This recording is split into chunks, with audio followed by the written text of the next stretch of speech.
What's the biggest rivalry in Super Smash Bros. Melee? You may have your own answers depending on when you were introduced to Smash: Ken vs PC Chris, Mango vs Armada, HBox vs Armada, Zane vs Cody, S2J vs Edgeguarding, you get it. But my answer is a classic: Mango vs Hungrybox. Mango and HBox recently passed 100 lifetime sets against each other, and that is a lot of Melee. Over the years, HBox has slowly but surely made this rivalry extremely close, but what always stood out to me is how consistent the character selection was. Yes, HBox played exactly one game of Falco versus Mango's Falco, which was ugly, and yes, Mango has played a Puff and a Falcon and a Marth and a freaking Dr. Mario, but the sweeping majority of their matches were played out as Hungrybox's Jigglypuff versus Mango's Fox. When you look at the stats, they're at a lifetime 105 sets nearly split down the middle. Mango 53, HBox 52. But the raw set count does not paint a full picture. Mango was destroying HBox in the early days, a 17-4 set count from 2009 to 2013. But then, HBox was destroying Mango in years like 2018 where he went 7-1 in sets. Actually, that one set Mango won in 2018, it was at Smash Summit 6, and he did it with Falco. But that was in pools, and HBox promptly defeated him in the main bracket of that tournament. Most recently, at Full House 2025, almost the exact same situation happened. Mango beat HBox with Falco in pools, and HBox beat Mango right back to take him out of the tournament. So it got me thinking, why? For better or worse, the Falco has seen undeniably far less screen time against HBox's Puff, with only a 34.9% success rate in games at 15-28 after this weekend, while the Fox is just barely scraping by a 500 season at 173 to 164 games. How Mango has gone about handling specifically Hungrybox has always been interesting to me though, because he literally believes his Falco can be better. Just imagine if I grinded like 200 hours of Falco Puff. Like, those matches, I played 9 games against Puff all weekend, and they were 9 games against HBox in tournament. There wasn't a Puff there. Leading up to it, I don't think I played any of my Puff practice people. And I was like, in moments, I'm like, this shit is free, bro. Okay, so why not just play Falco in that case? The cop-out answer to this is that Fox is just generally seen as better versus Jigglypuff than Falco is, and there is some anecdotal data to support that. Plenty of Fox players in modern Melee have beaten Hungrybox before, and plenty of Falco players haven't. The only other players in recent memory who were able to do it were Bobby Big Balls, Ginger, and Magi, all online, where HBox was losing to pretty much anyone with a pulse while playing with a 12-frame audio delay. I should switch to a wire headset. Bluetooth headphones add 12 frames of audio delay. It becomes impossible to direct the Fox Falco side B. Oh. That's probably pretty important. And Albert offline at Low Tier City 7 in 2019, which was apparently played on a laggy monitor with no sound. I guess PPMD's Falco has also beaten HBox in the past, but that was like the way past. Like, PPMD's last Falco win over HBox was in 2013, and even with that context, he still had a losing record to HBox.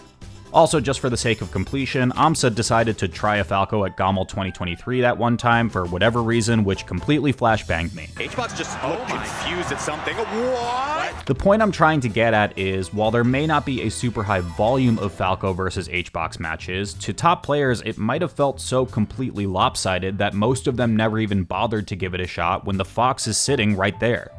I think this was especially the case for Mango though, known as the best spacey dual main out there, a quality that even he himself mentions may be a relic of the past in Melee's current meta. I don't think people realize how hard dual maining is. As you can see, nobody fucking dual mains. So once again I ask, why?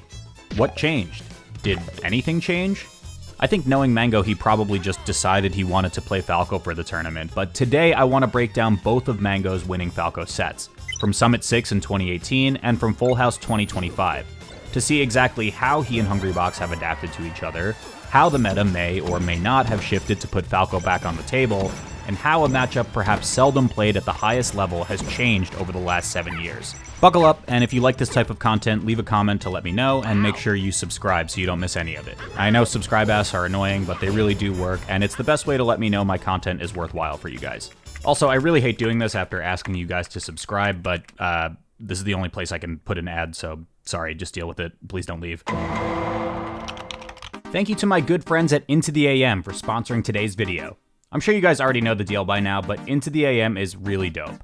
I've been partnered with them for years, they release a huge variety of clothes, and they're all pretty affordable. At this point, Into the AM is probably like 80% of the clothing I wear on a daily basis, and I've enjoyed working with them so much that I literally also just buy items for myself.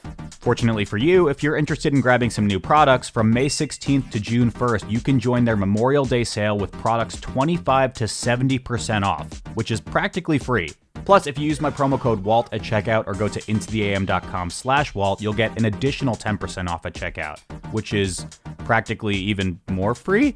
Full disclosure as always, but using that link does afford me a small commission, which honestly helps out a lot in terms of like paying my bills and stuff, so thanks. And also, I know this is a bit meta, but I just wanted to quickly say thank you for even letting me have sponsors on these videos in the first place. I know sponsors can be annoying, but I hope you can at least infer when I truly respect a brand. Plus, with how volatile the industry can be sometimes, they do allow me more flexible finances to afford editors or other fun things so I can get more videos out to you guys. Alright, that's it. Thanks again to Into the AM for supporting me and the channel. Make sure you check out their deals on their Memorial Day sale, and now, let's get back into the video. The way Waffles puts it in the Full House set kind of sums up how I think a lot of Falco mains think. I think Falco could beat every character in the game. Absolutely. That don't mean I think he wins every matchup. On the very first stock of the Summit 6 set, we can see why this matchup can be difficult for Falco. Whether it's 2018 or 2025, Mango takes a grab, gets hit off the platform, runs out of resources, and dies.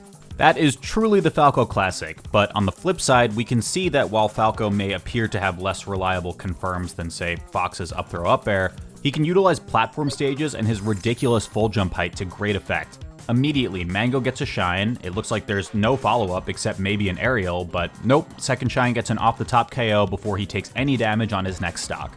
The shine off the top conversions are going to be a huge part of this matchup, by the way. We'll talk more about it when we get to stage counter picks, but for Battlefield, shine off the top can net KOs like we just saw around the mid 50% depending on positioning.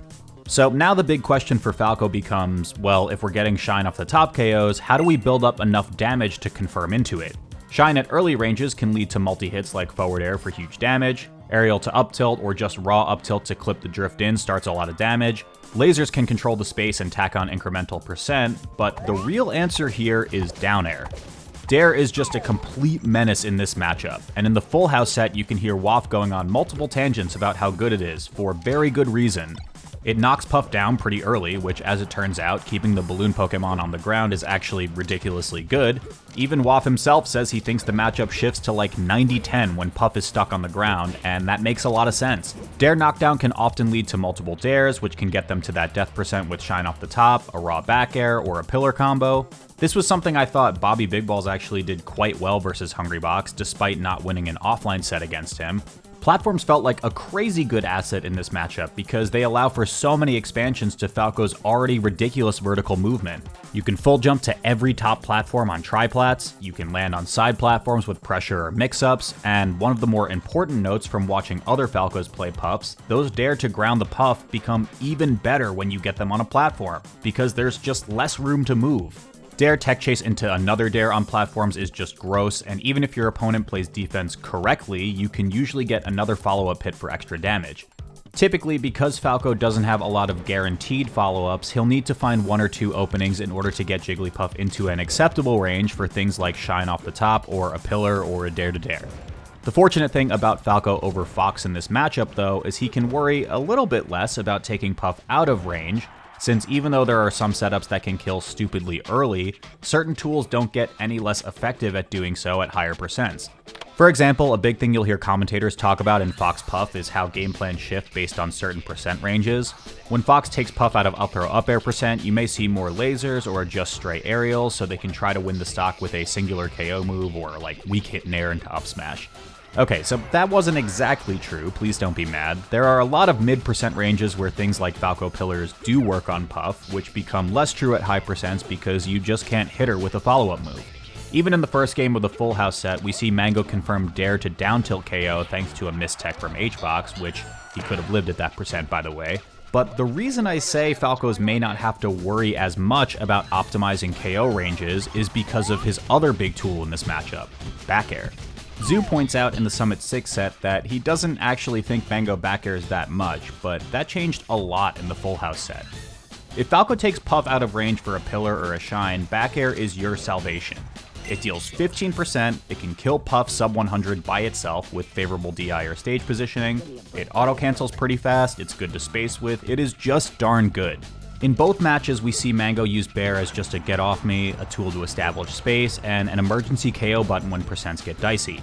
Game 2 on the Summit 6 set is a prime example, and again, we'll get into more detail on stage picks in a little bit, but Yoshi's is awesome for this. Not only do you get Shine to Shine off the top absurdly early, the set play that leads into that is honestly fairly easy to get, and like I said before, if that doesn't work out, just Dare or Bear. In the first stock of this game, Mango gets a raw Bear, favorably positioned with HBox right in the corner, and it almost killed him at 50%. Obviously, part of this is just because HBox was asleep at the wheel. If he was DIing for the hit, he could live this for quite a while actually. But the point is that in this matchup, having a Swiss Army knife like Falco back air is just straight up good. Netting the KO would be awesome, sure, but it was an outright neutral win with both players having to reset, and in fact, Mango was actually at an advantage state because he could still pelt HBox with lasers on his way back, or at least use them to help guide his path towards the ledge. In this first stock, it only took a few more aerial wins until HBox kinda lazily drifts in and dies to a Falco up smash. Later in that game, Mango almost disrespectfully crashes on top of HBox with dares because they can create knockdowns, or at best result in the stock like the dare to up air conversion in stock 3. If the dare doesn't give you the knockdown, it'll pop Jigglypuff right up into something else, like another dare or an F smash assuming the DI is good for it. You just get a lot from hit confirming one dare. What you may have noticed by now though is that a lot of this matchup is diluted to Falco good up and down and Jigglypuff good left and right. Thanks to lasers and strong normals, Falco controls the tempo until he doesn't, which isn't really Puff specific, that's just like every Falco matchup. But at a high level, Falco should take inventory of how he's getting baited by Puff into going for those juicy dares. Whether it's wave dash back, jump into dare, shield, etc. This is especially important to note when Jigglypuff isn't at knockdown percent, since it creates these extremely volatile punishes where one slip up from either side could result in a lot of damage or a lost stock. In a lot of moments across both of these sets, if Mango starts to get lazy, he'll just land with an aerial to contest space, but HBox will get better at drifting around it. Okay, so now let's talk about stages. I mentioned that I think triplats, excluding probably Dreamland, are usually really good because of how much vertical space Falco can control. So naturally, in the Full House set in 2025, they started on the one stage without any platforms. This pick was a little weird to me, but Mango won starting on it at Full House and getting counterpicked to it at Summit 6. In fact, in the remainder of the sets Mango and HBox played in 2018, in every single Falco set after Summit 6, they only went to FD one more time, starting there at Shine 2018. Aside from just being able to control vertical space and arrive to the top platform without spending too much movement, platforms are undeniably good for Falco against Puff for the reasons I've mentioned earlier. So why FD then? And why did it work out? I've given a lot of time to talk about why platforms are good for Falco, but not having platforms isn't actually that bad either. By removing platforms, we simplify our game plan down to correctly reading landings, drift, and DI, so confirms like aerial to aerial feel pretty nice. You can create grounded mix-ups, which, as I mentioned before, are really good if you have Puff trapped on the ground, and lasers become an even more potent tool that prompts a block or a jump, or lets you condition a landing pattern. In the Full House set, you can see a pretty blatant mode change from challenging aerial space with a dice roll of moves to oops all back airs once HBox is at like 110 to 120. Even from center stage, with no DI, a fresh bear can kill around this range, and Mango's first stock shows this off really well. From 0 to 100, it's just get damage, since the KO confirm wasn't there, so let's laser to cut off drift angles and bear HBox on the way down. Once again, HBox is around 120%, lasers to guide him down, F-tilt, nothing crazy. From there, HBox is now at 142, bear is an easy kill, and Mango can just wait for the slip up. He doesn't catch it on the slow get up from ledge, but a double bear off full hop has Hungrybox trying to challenge the space, resulting in him losing the stock. The lasers, by the way, aren't like mega committal either. Mango's using them to chip in for some damage, but he's hardly advancing forward with them, which is where a lot of Falcos can get caught up in their rhythm and get grabbed or punished in some other way. I talked about how getting Puff trapped on a platform is pretty brutal because there's just physically less space for her to escape, but on FD, it's just one big platform. Every knockdown can lead to huge damage, and the start of Mango's third stock is really indicative of that. After he gets rested, he misses an optimal punish, but it kind of didn't matter. Lots of cross-ups happening to the back of Puff's shield, which is often the best possible pressure position you can put yourself in. That was a crazy alliteration. Anyway, HBox is glued to the ground, which is just completely horrible for him. He feels forced to block and roll in a lot of positions, and eventually reaches a point where his shield is so small that he may end up getting poked with a pressure string. The first dare catches the jump away but leaves HBox shielding again. The next one catches a wave dash back and he has to block again. Third one, HBox tries to wave dash away but gets caught with the up tilt. And the last one just pokes, resulting in 2 more dares after that. By the time the dust settles, HBox is already over 70%. Unfortunately, even Mango gets caught up in the dare machine sometimes, and he tries to contest a return to stage which loses him the stock first, but he gets it right back after that with a bear, since we're easily in range for that aerial now. If we want to do a real breakdown on the potency of dare, let's just watch the last stock of that game. 5 dares brings HBox way downtown, he needs to spend a lot of movement to try to get back, and 1 mix-up later, the balloon is popped. The real winner in this dare string though was that tiny little dash dance Mango did between the 3rd and 4th ones, which ultimately got him the double dip. Check it out, the first 3 were just a string, easy enough to follow, but after the 3rd hit, he gets the knockdown, which, as we've established, is just great. Mango's taken control of the ground game, and he's kept Jigglypuff on the floor, amazing. But Jigglypuff tech rolling away that fast means HBox gets kind of a soft reset. Not much, he's still in disadvantage, but it's at least breathing room. Puff's tech roll takes 40 frames to complete and is invincible for the first 20, but he enters tech while Mango is still in the middle of his dare. Falco's dare can auto-cancel after 29 frames, and here he hit HBox 12 frames in. Mango still has an advantage, yeah, that much is obvious. You can see him walking towards HBox while the tech roll is still happening, but the distance creates a little bit more context. Instead of immediately daring in as Mango was doing earlier, he introduces the timing mix-up now with the dash dance to force a movement out, and he gets it. HBox tries to wave dash back into the corner, gets tripped up with the overshoot dare to dare, and it's easy resource management for Mango to take game 1. Falco up smash is a KO option we really haven't given a ton of attention to yet, and it won Mango the second game of this set. Although stages like Dreamland are big, it still KOs at pretty modest percents. Waff and Vish mentioned that on a stage like this, once you get the Jigglypuff to higher percents, you want to either get a dare positioned in the corner that can land you a second one for the bottom blast zone kill, or get an initiator like a jab to link into bear or a laser to link into down tilt. Instead, Mango does absolutely none of that, rather going for a kind of risky ledge dash up smash which trades with HBox's drifted in nair to just get the KO outright. Mango loses the 3rd game in this set in part to some very solid pressure adjustments from Hungrybox, namely his own up smash out of shield as counterplay to jumps over the top, but almost as soon as that game ends, you can hear the commentators talk about how Yoshi's story is inbound. The Yoshi's game for Falco is something that gives me a lot more hope in this matchup. Even in Fox Puff, you get stages like FD or Stadium, sure, they're really good, don't get me wrong, but Falco Yoshi's honestly makes me feel the same way Puffs probably feel about getting to go to Dreamland.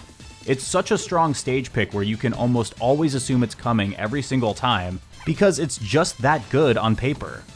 HBox's up smash out of shield came into play again to get him the first stock. Mango's dashing over HBox's shield and dies to jab reset rest, but since he's at pretty high percent, this is an easy reply stock.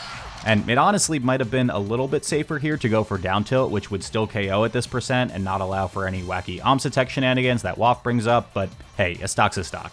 The bears come back into play on some not amazing DI from HBox to net Mango the lead. Then, after some liberal use of shield grab, Mango punishes a reach to stay up 2 stocks to 1, and a few neutral wins later, Mango takes his first Falco win over Hungrybox in the last 7 years. Doesn't KO. HBox is nodding, bro. I don't think he believes anymore. Well, you never know. Wait. He's got to find the clutch box in him. Yes. I mean, if he could get a kill right now, we're in conversation. Yeah. For sure. That's it. Mango. That was impressive. The first time in what did we say, 8 years? Since Summit 8 years, bro? LeBron still on Cleveland. God damn. There's a lot I could talk about in their main bracket set too. That one went 5 games with all but one of them at the Dreamland counter pick going to last stock. But I think we went over a handful of good concepts today, and I really don't want to make this video too long. You guys can leave a comment if you want to see more, but I'm sure there will already be something else to analyze soon enough, and to be honest, I already have like 20 other videos that I probably should be working on right now. Anyway, Mango said himself he thinks he likes Falco Puff more than Fox Puff because Falco is just so good at controlling tempo, and even though his win from this past weekend and from 7 years ago came from pool sets, what we were able to learn from 2018 and 2025 kind of supports that claim. In that same recap video of his, he mentioned he may consider going solo Falco, which I think would be really cool, especially in today's meta. To his credit, he thinks none of the Falcos play like him, and the top level Falcos that are still out there are a bit harder to come by and therefore get practice with. I know this already comes off as the Mango glazing power hour, don't get me wrong, but it's sick to me that he was able to break out a matchup where he hasn't won in over 7 years, win once in pools, then lose in bracket, and say those 9 games he played against HBox were enough to make him consider the bird full time. Melee has kind of given up on Falco, and if recent years have shown us anything, it's that even characters once considered bad can make huge waves. So just imagine what could happen if someone did that with a character people actually considered good. Now that would definitely be the Mango. Thanks for watching.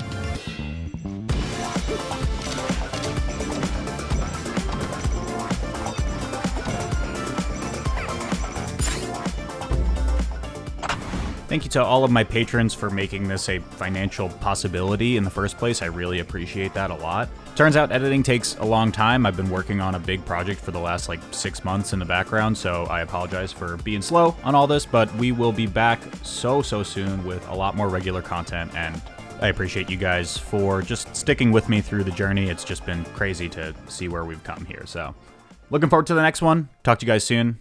Peace out.